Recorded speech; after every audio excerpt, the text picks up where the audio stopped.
Mountain Planet donne rendez-vous à tous les acteurs de la montagne dans Esprit Montagne. Le groupe Samsé et l'entrepôt du bricolage vous présentent Esprit Montagne.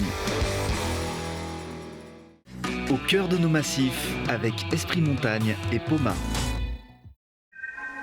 En route sur les chemins d'Esprit Montagne avec la gamme électrifiée de Hyundai et Jeanlin Automobile à Échirolles.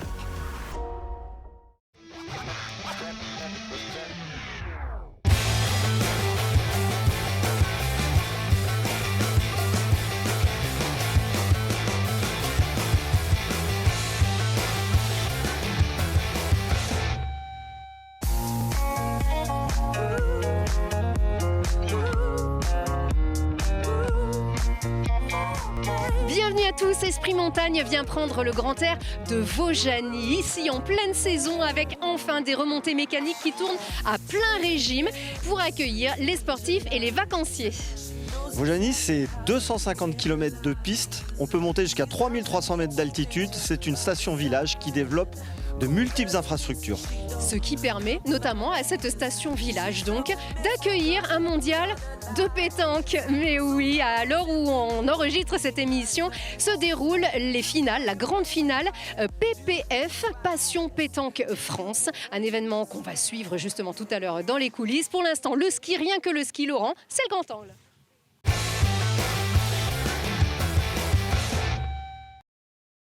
Et dernière ligne droite avant les Jeux de Pékin.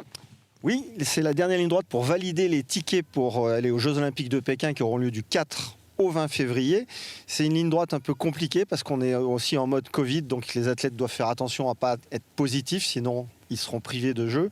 Donc ils slaloment entre les cas contacts, les positifs, et puis cette sélection qu'ils doivent aller chercher. Donc on sait que par exemple pour le ski alpin, la France possède pour l'instant un quota de 16 personnes, 9 garçons, 7 dames, ça peut encore évoluer à la marge.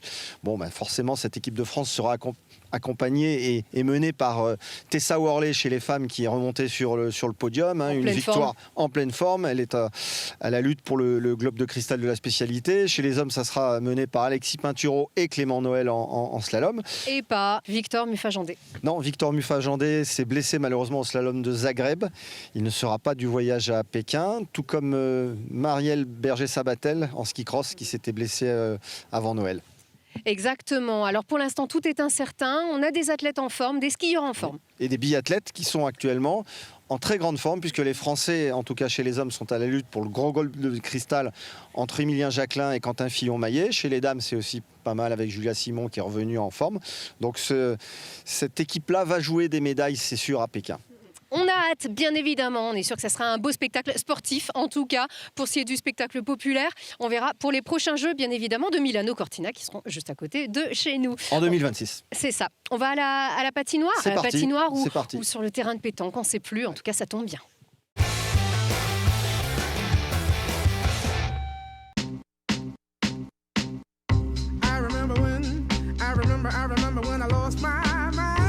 Pierre-Emmanuel Jacquemet, vous êtes le directeur de la station de Vaujany. Là, on se trouve où exactement ? Écoutez, on se trouve dans la patinoire. On dirait pas, hein, Oui, c'est vrai qu'on a plutôt l'habitude de la voir avec de la glace en dessous de nos pieds, forcément. Mais là, pour l'occasion, on a transformé cette enceinte, qui est une enceinte sportive. C'est pas uniquement une patinoire, donc avec les gradins qui sont juste à côté de nous. Et puis donc, on a installé 8 terrains pour l'occasion de cet événement de pétanque. De ce tournoi qui s'appelle ? Donc pour cette grande finale de PPF, donc Passion Pétanque Française, qui regroupe les meilleurs joueurs français et aussi étrangers de toute la saison 2021. Donc il y a un certain nombre d'étapes qui sont qualificatives sur le circuit français. Donc il y a X compétitions et les participants de ces étapes qualificatives marquent des points à chaque fois qu'ils vont en finale, en demi-finale, etc. Et donc en fin de saison sportive, ils font le bilan et donc ensuite il y a des équipes qui sont créées avec ces meilleurs joueurs. Alors là on est en plein préparatif sur ce terrain. Il y a eu 40 tonnes de gravier qui ont été déversés. On voit qu'on ratisse un peu partout. Comment s'est positionné Vaujany pour accueillir ce rendez-vous ? Écoutez, on a fait acte de candidature auprès de cet organisateur qui est donc Passion Pétanque Française, qui a l'habitude, c'est la 9e grande finale qu'ils organisent. Normalement, ça se déroule dans le sud de la France, à Fréjus. Et puis cette année, on s'est rapprochés les uns les autres pour imaginer un concept un petit peu différent, à la montagne, l'hiver, Et encore plus, le côté encore plus original, c'est de le faire dans la patinoire, en sachant qu'en dessous de nos pieds, il y a encore la glace. Donc vous l'avez très justement dit à Laurent, on a donc recouvert cette glace avec différentes épaisseurs techniques pour pas qu'on ait d'humidité ni de sensation de froid. Et ensuite, on a recouvert tout ça pour préparer des terrains comme si on était dans une halle ou dans un boulodrome classique. Et avant cette grande finale, il existe un lien déjà entre la pétanque et Vaujany, parce que l'été, vous avez aussi un rendez-vous avec cette pratique. Oui, exactement. C'est la pétanque. Voilà, on a beaucoup d'habitants de Loisan qui jouent à la pétanque de façon tout à fait loisir, on va dire. Voilà. Et puis donc depuis 2 ans, on a mis en place un événement qui s'appelle Avalanche de carreaux, qui se déroule l'été. Et donc c'est un événement qui permet à tout le monde, à tout un chacun pratiquant loisir. On peut d'ailleurs s'inscrire ensemble pour la prochaine édition. Faire une doublette. Voilà, exactement. Et donc ce tournoi, il y a un tournoi loisir qui est qualificatif pour ensuite venir être complété par des champions. Donc on commence en doublette le tournoi et ensuite on finit en triplette avec un champion qui vient intégrer l'équipe et pour avoir une phase finale avec des joueurs de renom. Alors, on revient à ce tournoi-là, cette grande finale. Quelles sont les têtes d'affiche qui vont participer à ce tournoi? Alors, on a un plateau qui est excessivement relevé pour cette grande finale. Nous aurons donc les grands joueurs connus français. Je pense à Philippe Quintet et Philippe Suchot, qui sont champions du monde. 14 fois, je crois. Oui, j'ai plus le nombre en tête. En plus des championnats de France et autres. Donc ils seront là pour cet événement. Nous avons également Dylan Rocher qui sera présent. Donc voilà, champion du monde de tir de précision il y a 1 mois et demi, en même temps que l'équipe de France. Et puis il y aura les vice-champions du monde, les Espagnols. Donc peut-être que selon le tirage au sort et selon les résultats de chaque équipe, on aura peut-être une revanche de cette finale de championnat du monde. Et puis côté féminin, parce qu'il y a effectivement donc les hommes et les dames, ce sont 2 compétitions parallèles mais qui se déroulent en même temps sur ces 3 jours. Donc nous aurons les vice-championnes du monde et les championnes de France notamment. Voilà, on devait avoir les championnes du monde thaïlandaises, mais malheureusement la situation sanitaire fait que les voyages sont un petit peu difficiles. Voilà, mais bon, c'est un plateau, et puis j'en oublie bien entendu. Rassurez-moi, vous restez quand même une station de ski. Vaujany est devenu un rendez-vous incontournable de la Coupe d'Europe. Vous allez accueillir dans quelques jours cette Coupe d'Europe de ski. Cette année, ça sera les hommes, c'est ça? Oui, c'est les hommes pour cette année. Donc la Coupe d'Europe reprend position à Vaujany les 20 et 21 janvier prochains, donc très bientôt. En slalom. En slalom. Et puis donc le deal entre guillemets qui était fait avec la Fédération internationale, c'est d'alterner une année les hommes, les dames, et donc cette année, la troisième année, ce sont de nouveau les garçons qui seront sur le stade de slalom de Vaujany. Et on vient donc continuer et perpétrer cette initiative, tradition de sport d'hiver, de sport un peu plus atypique, de venir aller chercher des événements originaux, et tout ça bien sûr sur des sports de haut niveau. On reste dans le haut niveau parce que Vaujany est également terre de jeu. Vous allez pouvoir accueillir des équipes qui vont venir se préparer pour les Jeux Olympiques de Paris et les Paralympiques. Quelles infrastructures vont-ils pouvoir utiliser ? Alors tout à fait, on continue cette tradition du haut niveau. Alors bien sûr, on a des associations sportives qui tendent à se développer vers le haut niveau. Et donc voilà ce que vous disiez Laurent, on a donc eu l'obtention du label Terre de Jeu, qui nous a ensuite permis de postuler au label Centre de préparation pour les Jeux Olympiques et les Jeux Paralympiques de Paris 2024. Donc nous avons été retenus sur 3 disciplines, le triathlon, l'escrime et le vélo de route, le cyclisme sur route. Et pas la pétanque. Et pas la pétanque, parce que malheureusement ce n'est pas un sport olympique, sinon je pense qu'on aurait pu imaginer quelque chose à Vaujany.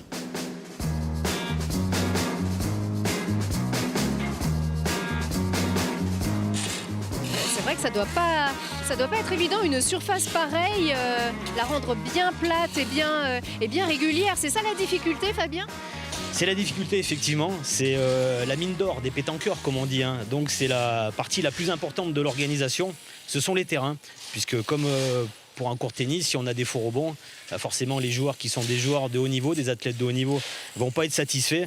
Donc voilà, depuis quelques heures ce matin, on est en train de peaufiner tous les terrains. Donc ça fait partie du travail. Alors autant ici il y a des surfaceuses pour que la glace soit la plus belle et la plus lisse possible.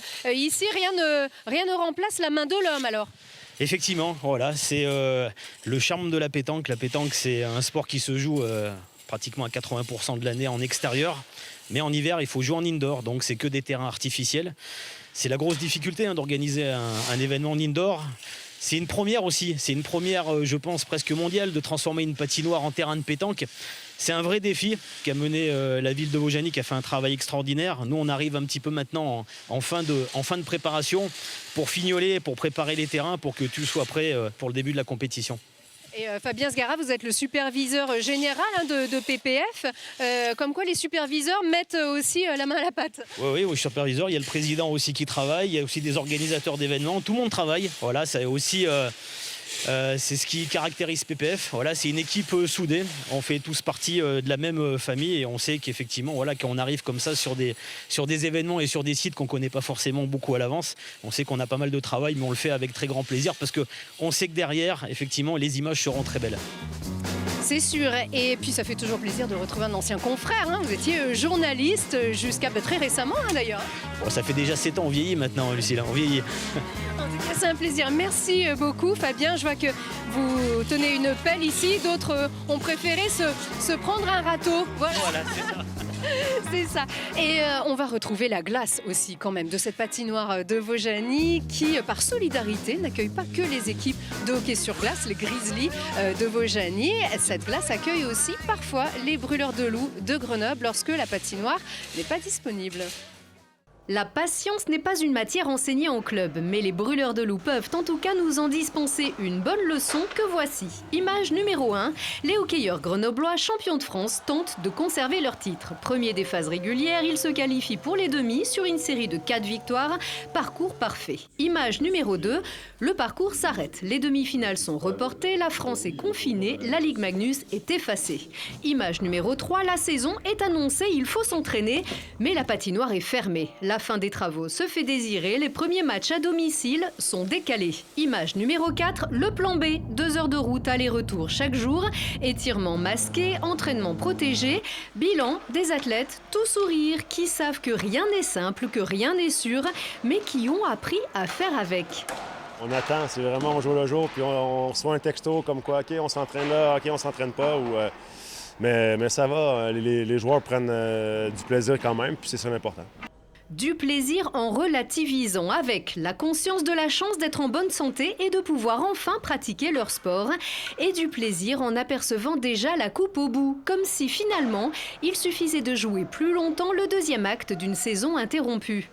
Quand vous voyez que le groupe a quasi pas changé, tous les gars, quasiment toute l'équipe a resté pareil. Puis on a senti les joueurs étaient excités pendant cet été de recommencer. Puis grâce à ça, la préparation était excellente tout l'été.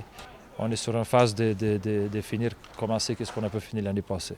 Puis c'est comme ça que les gars ils voient ça. Puis avouons-le, il y a pire que de devoir s'entraîner dans cette ultra-moderne patinoire de Vaujany et dans cet environnement-là.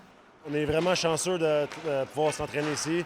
Ça fait déjà 1 mois, je pense, 1 mois presque et demi qu'on est ici. Puis on est très bien installé ici. Puis ça fait plaisir de venir ici. On a tout ce qu'il faut à Vaujany. Un super patinoire personnel, ils font tout pour nous ici. Les montagnes, on ne peut pas demander mieux. Si, on peut demander des victoires. Et résultat de la leçon de patience, les succès sont déjà là. Les brûleurs de loups et les Grizzlies de Vaujany, ça c'est votre équipe, Pierre-Emmanuel? Oui, tout à fait, les Grizzlies de Vaujany. Donc, on travaille beaucoup avec les brûleurs de loups. On a le plaisir et l'honneur de les accueillir de temps en temps à Vaujany, quand ils ont besoin de faire des entraînements ou alors dans le cadre du tournoi.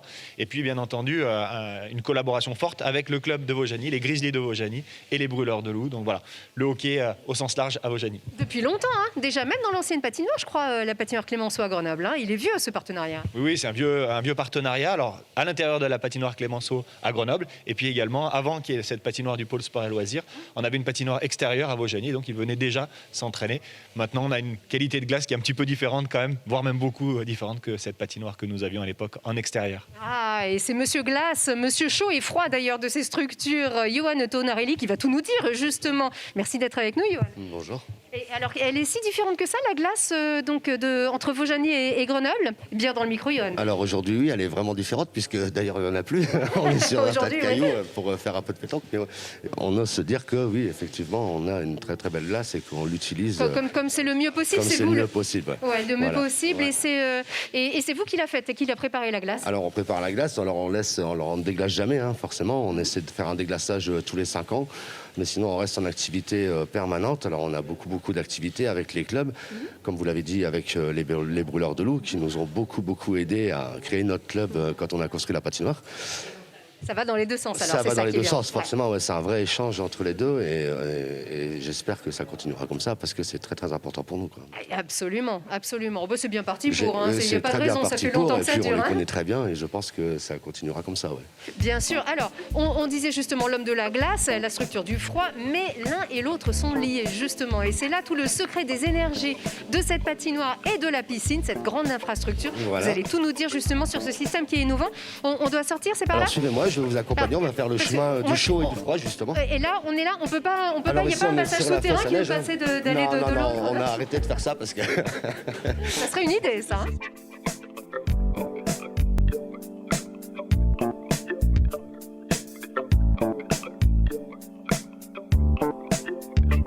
c'est grâce à cette machinerie que nous produisons nos glaces. Alors, comment ça marche? Alors ça marche avec un système assez simple. On a un groupe comme un moteur de voiture en fait, hein, qui va comprimer un gaz qui s'appelle le NH3, donc l'ammoniac, qu'on va comprimer et qui va, en se détendant, va relâcher du froid. Voilà, une fois que le froid a été Ça se voit, parce que produit ça, c'est ici, du voilà, froid, là ça, on est c'est sur de la vraie glace, voilà. C'est fou, ça. C'est de la vraie glace, donc c'est bien d'ici que ça arrive et c'est là-bas qu'on va distribuer avec un autre système, avec un autre fluide frigorigène, l'alcali. Donc c'est de l'ammoniac aussi mais dilué en fait. Voilà. Et on va le distribuer dans la piste, dans une dalle béton en fait, où il y a plusieurs résilles et c'est là qu'on va produire notre froid. Donc d'ailleurs, si je touche, c'est froid. C'est de la très, vraie très glace, froid. c'est de la vraie glace. C'est de la vraie glace. Alors comment avec la vraie glace, on va faire du chaud? Alors comment on va faire du chaud? C'est-à-dire que c'est un moteur qui va tourner quasiment en permanence, hein, puisqu'on règle les consignes avec des paliers pour être sûr qu'il ne s'arrête pas. En fait, on va produire quasiment à 24-24 en fait, mais on va réduire sa puissance en fonction des besoins de froid. Une fois qu'il a produit du froid, il va nous fournir une énergie comme un moteur de voiture, hein, de toute façon, puisqu'il va falloir le refroidir. Donc pour le refroidir, on a un condenseur qui va nous distribuer de l'énergie en fait, qu'on va récupérer ici.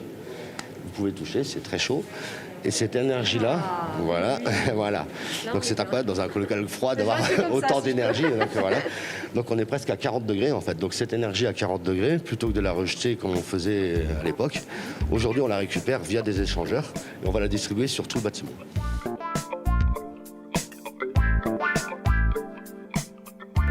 Oui, c'est un plus petit centre Pompidou celui-là. Il est un peu plus petit, mais il reste à peu près autant de tuyaux. Hein. Donc c'est ici qu'on va récupérer toute l'énergie produite par les groupes froids. On va avoir donc ce qu'on appelle la basse température en fait, puisqu'on est sur une production de chaleur à 40 degrés. Et on va utiliser cette énergie pour préchauffer tous les éléments de chauffage du PSL, donc du pôle sport loisir. Okay. Donc la patinoire, le bowling, le restaurant, la garderie et la piscine. D'accord. Alors là, on a préchauffage patinoire. Voilà. Qu'est-ce qu'il y a là-dedans? Alors là-dedans, c'est de l'eau chaude en fait, c'est notre eau chaude sanitaire. Avant de la chauffer à 60 degrés, puisque c'est la température normale d'un réseau d'eau chaude sanitaire, on va déjà la préchauffer à 40 degrés avec cette énergie récupérée par les groupes froids. Il ne nous manquera plus que les 20 degrés nécessaires, produites par une énergie différente, donc le fuel. Pour le coup, on a 2 chaudières fuel à la piscine qui vont nous fournir le reste de l'énergie nécessaire. Et l'eau repart par? Et l'eau repart ensuite. Alors c'est un réseau fermé, hein, on a un réseau secondaire, hein, donc on est en circuit fermé sur le côté récupération d'énergie. Et ensuite sur la distribution, dès qu'on utilise une douche, on a la distribution qui part dans toute la patinoire ou dans les radiateurs ou dans des planchers chauffants. Avec la pression. Avec forcément de la pression. Voilà, donc ce groupe de maintien de pression va nous permettre d'avoir cette pression nécessaire pour distribuer sur tout l'établissement, puisque c'est quand même assez grand. Il y a presque 9000 m², donc il faut assez de puissance pour aller jusqu'en haut du site. Et c'est là qu'on va distribuer un peu partout. Donc là, on part ensuite sur les planchers chauffants de la garderie, sur les centrales d'air de la garderie également. Et ensuite, on va distribuer sur la piscine. Là où nous allons aller ensuite, hein, parce qu'on va faire le même chemin que les calories, en fait, hein, pour... Le cycle de l'énergie. Le cycle de l'énergie. Voilà. Ben oui. Ben, allons-y. Et c'est là que nous allons récupérer toutes nos calories.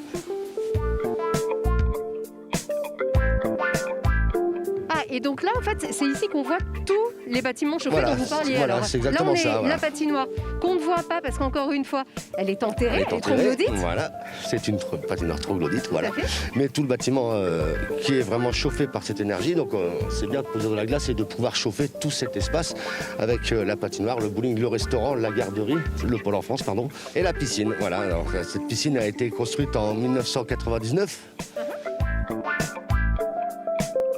Là, on arrive dans les locaux techniques de la piscine. Ça sent plus la glace. Ça sent plus la glace. C'est ici qu'on va finir notre production d'énergie.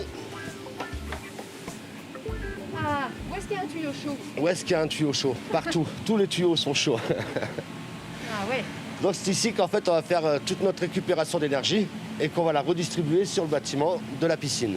D'accord. Donc on avait déjà distribué sur tout le pôle sport loisir côté pôle enfance, Oui. bowling, patinoire, restaurant.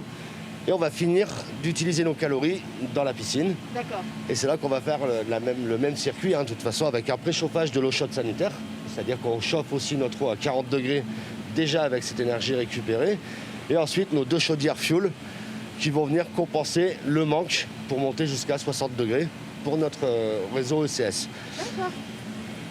Cette énergie récupérée va nous permettre quand même de chauffer notre bassin, un bassin de 500 mètres cubes à 30 degrés toute l'année, sans adjonction de température avec le fuel. Juste avec le système de récupération d'énergie, on va pouvoir chauffer notre bassin de 500 mètres cubes, une pataugeoire de 9 mètres cubes et des jacuzzis de 4 mètres cubes. Voilà, un système en toute intelligence finalement. Tout compte fait, oui. Voilà. Cette énergie était quand même rejetée aux égouts à l'époque. Aujourd'hui, ça passe via des échangeurs et on peut utiliser la moindre calorie. Alors juste sur la piscine, c'est 700 MWh récupérés par an en fait, qui vont nous permettre de chauffer tout le bâtiment avec une énergie récupérée grâce à des groupes froids pour faire de la glace. Très bien. Eh bien voilà, merci d'avoir soufflé le chaud et le froid avec nous, Avec Johan. plaisir, avec plaisir.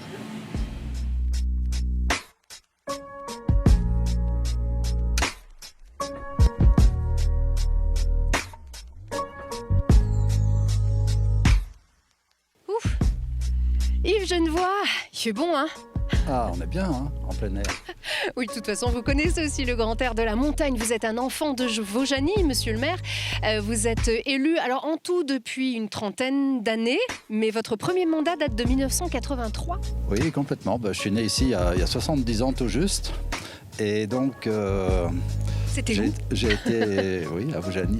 En fait, je suis né plus particulièrement à Bourdoisan parce que là, il y avait une maternité à l'époque. Et donc, comme vous l'avez souligné, je suis élu depuis 1983 ici dans ma commune finalement. Alors, quel regard est-ce que vous portez sur le développement de la station depuis bientôt 4 décennies? Ben oui, effectivement, en 1983, il n'y avait pas de station à Vaujany. C'était un village de montagne, un village rural qui vivait de son économie d'agriculture de montagne. Et donc, EDF, dans les années 90, a eu la bonne idée d'installer sur notre territoire le barrage et le complexe hydroélectrique de Grand Maison. Et donc, nous avons réinvesti dans la montagne les produits fiscaux dégagés par ce complexe hydroélectrique. Donc, je porte un regard, bien sûr, intéressé parce que j'ai vécu la construction, la naissance. J'ai porté cette station sur les fonds baptismaux à l'époque. Et puis maintenant, petit à petit, elle trouve sa croissance. Une croissance raisonnée. Voilà le regard que je porte sur ce village, cette commune et cette station. Ce village, vous l'avez dit, Vaujany, c'est écrit dessus. C'est une station village. Comment est-ce qu'on arrive à préserver l'identité de ce village de Vaujany autour de justement ces structures qui se développent? Quel est votre secret? Bien écoutez, notre secret d'abord, c'est simplement avoir du bon sens, le fameux bon sens des paysans de montagne qui souhaitent bien sûr évoluer, s'adapter au temps moderne, mais garder leur authenticité, garder leur âme tout simplement. Et donc nous avons travaillé, mes prédécesseurs et moi-même, à établir un règlement d'urbanisme qui soit suffisamment contraignant pour garder le trait architectural, pour que tout le bâti moderne s'intègre dans le bâti historique du village. Et vous voyez que le résultat est plutôt bien réussi. En effet, cet endroit qui nous accueille est aussi très joli, c'est-à-dire il est fonctionnel mais il est aussi très joli. Un petit mot aussi sur cette crise sanitaire qui a paralysé la station comme toutes les autres. Quels ont été les effets ici, avec un peu de recul, un an plus tard? Et oui, un an plus tard, quel regard on peut porter sur cette saison blanche? C'est un doux euphémisme de parler de saison blanche pour une saison d'hiver. Et en tout cas, bien sûr, nous avons subi de plein fouet cette crise sanitaire et puis cette fermeture de la station. Les hébergements ont continué d'accueillir un petit peu de fréquentation, des gens qui venaient ici se mettre au vert, prendre l'air et profiter de nos espaces. Mais néanmoins, l'économie a fortement souffert. Je dois quand même souligner que l'État a bien joué son rôle de soutien aux acteurs économiques, puisque, on peut le dire, la France est debout et nous aussi. Et oui, et aujourd'hui on reparle aménagement et réaménagement, et notamment certains secteurs vont faire l'objet d'une redynamisation, on va dire, et notamment le secteur du Collet. Voilà, alors le secteur du Collet, c'est un secteur à vocation purement estivale. Et donc les investissements que nous allons y opérer répondent à un souci de diversification touristique en fait. Tout le monde sait bien que les hivers raccourcissent et les étés rallongent. Et donc notre avenir, il est aussi dans le tourisme estival, bien sûr. Donc ce centre, ce site du Collet, qui est un site naturel exceptionnel, qui a déjà une petite vocation touristique, eh bien, va faire l'objet d'un aménagement conséquent qui va s'étaler sur 3 ans, où ça ne sera pas un Disneyland dans la montagne, ça sera plutôt une approche très, très naturelle et très contemplative. Avec quoi, par exemple? Alors, avec des sentiers de balade, avec bien sûr des zones dédiées, plus ludiques, dédiées aux enfants, aux adolescents, avec des jeux d'eau, avec tout plein de choses dont on cultive encore un petit peu le secret, à l'image de nos Alpes secrètes, mais que nous allons vous livrer très bientôt.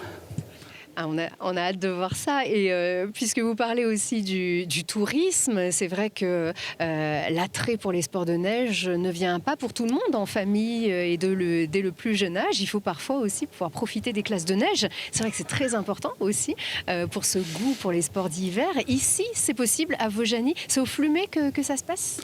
Alors effectivement, nous avons depuis très longtemps, depuis une trentaine d'années, cette structure d'accueil dans laquelle nous recevons des colonies de vacances, des classes vertes, des classes de neige, même des classes de natation, figurez-vous. Donc été et hiver alors? Été et hiver, et puisque nous sommes à parler de l'hiver, effectivement, le constat est fait d'un point de vue national que seuls 6% des Français pratiquent le ski et les sports d'hiver.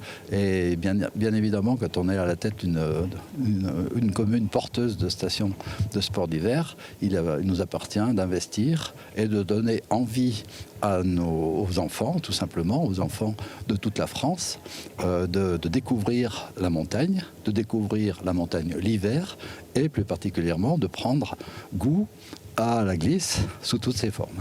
C'est vrai que c'est particulièrement plaisant, bien évidemment, mais c'est aussi très éducatif et c'est une très bonne chose aussi pour eux, ne serait-ce qu'en termes sociaux, l'interaction dans la classe. Bien évidemment. Et puis voilà, la découverte. À respecter la nature, c'est le premier objectif, à donner envie de partager cette nature, d'en profiter.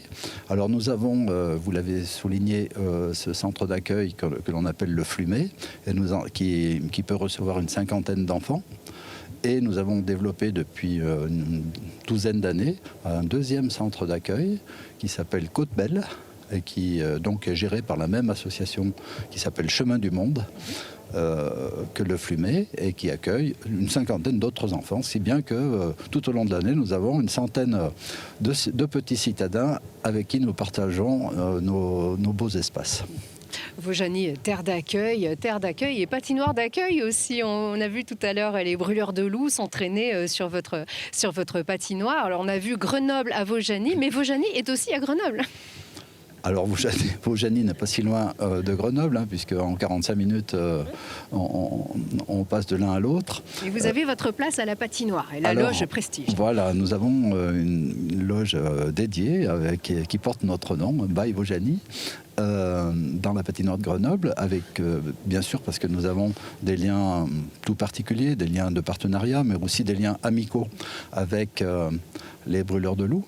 Depuis une bonne vingtaine d'années, nous développons cette relation qui est réciproque.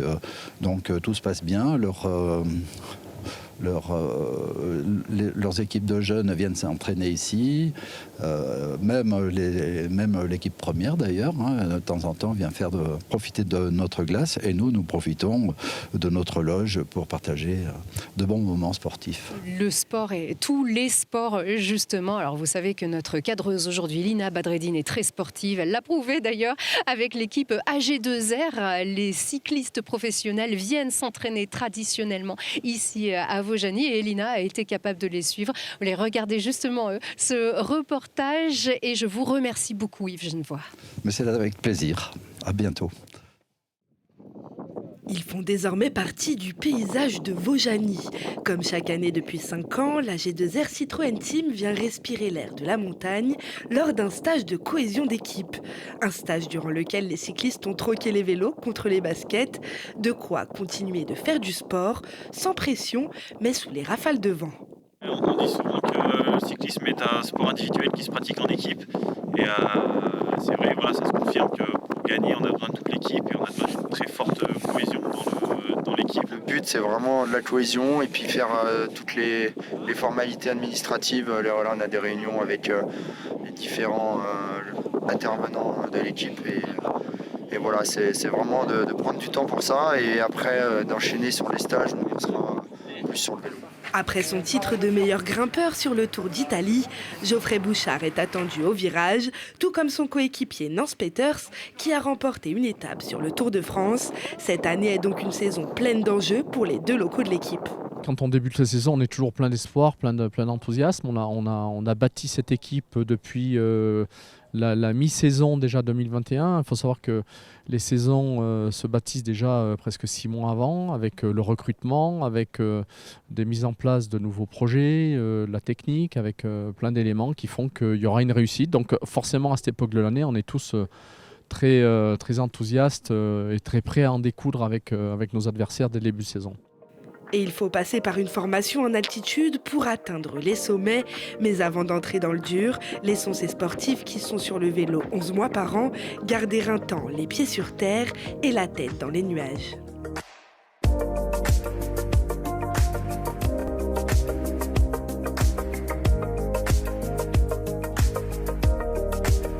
Ah, il fait beau Armelle, ça fait du bien. Oui, tout à fait, c'est un plaisir. On a beaucoup de chance, en tout cas ici au moment de notre tournage, mais ici sur cette saison. Et puis, qu'est-ce que ça fait du bien de voir revivre cette saison qui n'a jamais cessé de vivre, bien évidemment, mais voir circuler un peu tous ces mécanismes à côté de nous, ça fait beaucoup de bien. C'est vrai, cette année, on est très heureux d'entendre le doux bruit des remontées mécaniques qu'on n'avait pas eu la chance d'entendre l'année dernière, et c'est vraiment très plaisant, même si c'est un petit bruit un peu redondant. Ah non, ça fait du bien. Armelle Wendling, vous êtes la directrice adjointe de la station de Vaujany. Le ski, oui, mais pas que, alors, en activité extérieure. Oui, alors le ski reste bien évidemment l'activité phare de nos clients qui viennent en séjour à Vaujany. Par contre, effectivement, on a la chance de bénéficier de tout un environnement extérieur extrêmement intéressant. Et on a donc, nous, de notre côté, voulu développer d'autres activités comme les balades en raquettes, les balades piétons, mais aussi les itinéraires de ski de montée. C'est vrai que suite à l'année dernière où les remontées mécaniques étaient fermées, il y a eu un très fort engouement pour le ski de randonnée. Et en fait, il nous paraissait important de proposer à nos clients, qui sont souvent des clients novices sur ce genre de pratique, des itinéraires adaptés qui leur permettent une découverte et qui leur permettent donc de s'initier en toute sécurité. Donc ce sont des itinéraires le long des pistes et qui permettent à chaque fois d'avoir un échappatoire pour redescendre de manière sécurisée. Donc vous avez organisé finalement cette pratique qui était la pratique nécessaire qui s'était mise en place spontanément l'an dernier. Est-ce que justement ces pratiquants ont gardé l'élan? Est-ce qu'ils reviennent aussi nombreux que l'an dernier? Alors, je pense que ils reviennent. Et les amateurs de ski de randonnée n'ont pas changé leur pratique. On va dire les découvreurs sont quand même revenus au ski alpin, à ce qu'ils savaient faire initialement, mais ça reste un produit complémentaire en fait qu'on est en capacité de leur offrir sur notre territoire. Et alors les sentiers, c'est aussi en toute saison, c'est pas que l'hiver. Oui, alors les sentiers, en fait, on a tout un réseau de sentiers été et sentiers raquettes hiver, donc au départ de Vaujany et sur le domaine skiable. Et ce qu'on a voulu, c'est proposer à nos clients une offre qui permette de marcher, mais de découvrir en marchant. C'est-à-dire, on a mis en place donc des itinéraires avec des thématiques spécifiques. Alors, ce ne sont pas des sentiers de découverte, ce sont des sentiers géolocalisés grâce à une application, et au cours de leur randonnée, ils ont des points d'intérêt qu'ils vont pouvoir découvrir par l'intermédiaire de l'application et de leur smartphone. Donc on va les renseigner sur la faune, la flore, mais aussi les petites anecdotes locales, l'histoire du territoire, etc. Et il y a du réseau partout. Alors, il n'y a pas du réseau partout, mais ça peut être téléchargé et ça peut se faire sans avoir besoin de réseau. Et comme quoi, on pourra aussi passer des vacances complètes. Comme ça, on aura tout. La découverte, la culture, la nature, le sport. Voilà. Merci beaucoup, Armelle, et très très bel hiver. Merci.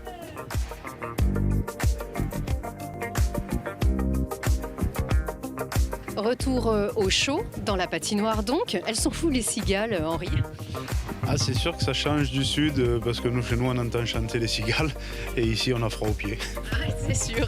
Mais ça change un petit peu. Henri Lacroix, vous êtes le numéro 1 mondial de la pétanque. On est très honorés de vous recevoir ici à Vaujany. Si vous pouvez, on va dire, résumer votre palmarès pour que les gens comprennent bien. Déjà, merci pour numéro 1 mondial. Palmarès, 13 fois champion du monde, 20 fois champion de France et 4 fois champion d'Europe. Rien que cela. Ici, pour ce tournoi, vous allez faire équipe avec qui? Alors avec Dylan Rocher et Stéphane Robineau qui sont mes partenaires de l'année avec le club de Fréjus, le FIP. Et comment se déroule la formule du tournoi? La formule, c'est déjà un classement par rapport à toute l'année des compètes qu'il y a eu PPF, les gens qui ont marqué des points. Et à la sortie, les 16 meilleures équipes de France se retrouvent à la grande finale PPF. Alors on est ici un petit peu en altitude par rapport au Var, 1250-1300 mètres d'altitude. Est-ce que ça change quelque chose dans la façon de jouer? Parce qu'on sait que des fois en tennis, mais les balles ont tendance à voler. Est-ce que là les boules peuvent voler un peu par rapport à la raréfaction de l'air? Non, parce qu'on est en indoor, à l'intérieur déjà. Le seul truc, c'est que je pense qu'on va avoir froid aux pieds parce qu'on sent la glace quand même qui est dessous. Mais après, ça ne joue pas sur le niveau où on est en forme ou on n'est pas en forme. Et c'est la forme du week-end. C'est la première fois que vous allez jouer sur une patinoire? Vraie patinoire, on va dire, oui. Après, avec un sol parquet, sol tennis, on a joué déjà sur tout genre de sol, mais sur une patinoire, oui. Vous avez pu regarder déjà le terrain, qu'est-ce que vous en pensez? Est-ce qu'il a été bien préparé? Je pense qu'ils se sont donné les moyens pour que ça soit assez correct. Alors on n'a pas encore jeté de boules dessus, mais rien que l'apparence donne l'idée que c'est déjà épais et que ça ne va pas être facile, ça ne va pas être une partie de plaisir. On espère être au mieux de notre forme pour donner du spectacle et du beau jeu pour les gens qui vont regarder à la télé. On fera du mieux possible, mais ça ne va pas être évident. Merci beaucoup à vous, Henri Lacroix, d'avoir conclu cette émission avec nous. Merci beaucoup, Laurent Davier. On se retrouve bientôt sur notre plateau de Télé Grenoble ou peut-être sur un autre massif. En tout cas, merci à toute l'équipe qui nous a accueillis ici à Vaujany et merci à vous tous.